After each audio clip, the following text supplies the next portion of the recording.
Yes, very good morning, dear students. Welcome back to online physics class, grade 10. Yes, dear students, last class we discussed about introduction about light and terminologies related to light. Right? Just I recall, light is traveling along a straight line, and this is also called rectilinear propagation of light. And light is an electromagnetic wave, and it does not require any medium to propagate from one place to another place. And speed of light in vacuum is a 3 into 10 raised to 8 meter per second, or 3 into 10 raised to 10 centimeter per second, right? And medium is the substance in which light passes through. There are different mediums with there, like air, glass, water, kerosene, etc. And the speed of light is different in different mediums. And all colors of light travels with the same speed in vacuum, but all colors of light travel with different speed in different vacuums, right? And I mean, sorry, in medium, different colors travel with the different speeds of light. Not vacuum. In medium, different colors of light travel with the different speeds of light, right? And actually, I told already, optics is a branch of physics which deals with the properties of light, and mainly optics are classified two types. One is ray optics and wave optics. Actual light has a dual nature. So dual nature means it is a ray nature and is a wave nature. So but in wave optics we will conclude that light have dual nature. In the ray optics we are telling only light is traveling along a straight line. So in this ray optics we are discussing, and we are treated light is traveling along a straight line. So after that I discussed about different terminologies related light, like incident light ray, reflector light ray, normal, point of incidence, angle of reflection, plane of incidence, plane of reflection, and about a plane mirror, how many surfaces are there for plane mirror. So that everything I discussed in last class.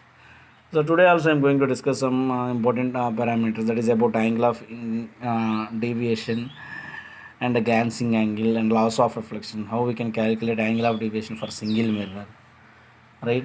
And after that, calculation of angle of deviation for number of mirrors, n mirrors, and about image, how many types of images will be there, and how we can discuss that. Just today I'm going to discuss that. See, dear students, angle of deviation.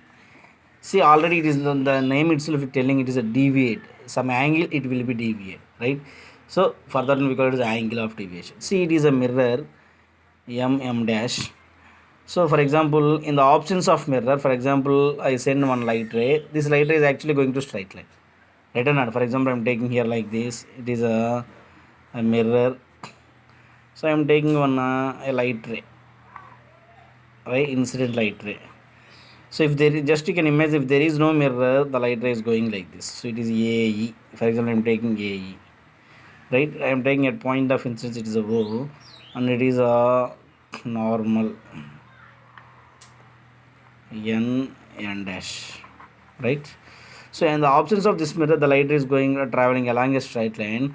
So but if mirror is there, means the light ray will be reflected. The light ray will be reflected, right or not? So then how much it deviates? Actually, the angle of deviation is the angle at which it deviates from its original path. So it is actually deviated, it is a original path. So from this much it will be deviated, right? This much it will be deviated. Further we call it is a delta or d, angle of deviation, delta or d. See, the light ray AO would have gone along the straight line path AOE, but the presence of a mirror makes the ray to deviate through an angle EOB. See, EOB, this much deviated will be occur. So this angle is called angle of deviation. So this simply we can define angle of deviation is the angle through which light ray deviates from its normal or from original path is known as the angle of deviation. What is that? The angle at which, or thus the angle through which of light ray deviates from its normal or its original path is known as the angle of deviation. And angle of deviation simply is represented by the d or delta. Angle of deviation is represented by the d or delta. Next one is a glancing angle. So how we can define a glancing angle of incidence and glancing angle of reflection? Before that, what is the meaning of glancing angle? See, here you can take again I'm taking one mirror and draw these diagrams in your notebook also. Today also I'm almost I'm going to discuss theory. And next class onwards, we are going to discuss problems and whatever we thought to discuss, whatever we thought concepts are based on that. We are next class we are discussing problems. See, it is a normal, it is incident light ray, right? And it is a reflected light ray. It is incident light ray, it is a reflected light ray, it is a normal. Got it? Yes. Now, what is the meaning of glancing angle of incidence? We know it is an angle of, it is what? Angle of incidence. Angle made with incident light ray with the normal is known as angle of incidence. And we know it is angle of reflection. It is angle of incidence. Now, the angle made by the incident ray or the reflected light ray with the mirror is known as the glancing angle. What is that? The angle made by the incident ray or reflected ray with the mirror. See, here it is a with the normal, we call it is angle of incidence. With the normal for reflector ray, we call it is angle of reflection. But if incident ray makes angle with the mirror, we call it is a GI, angle of, glancing angle of incidence.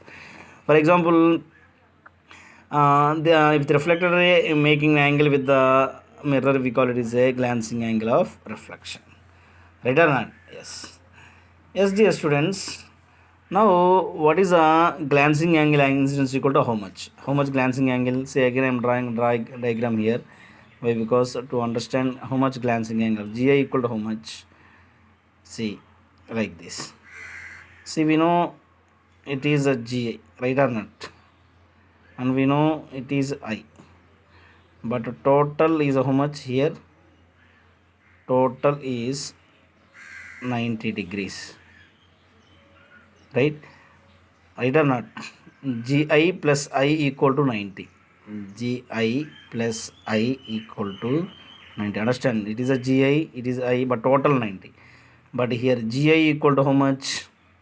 90 minus I. Understand my point? Yes. Now it is a GR. It is how much? It is R. But here total is how much degrees? 90. So here also GR plus R equal to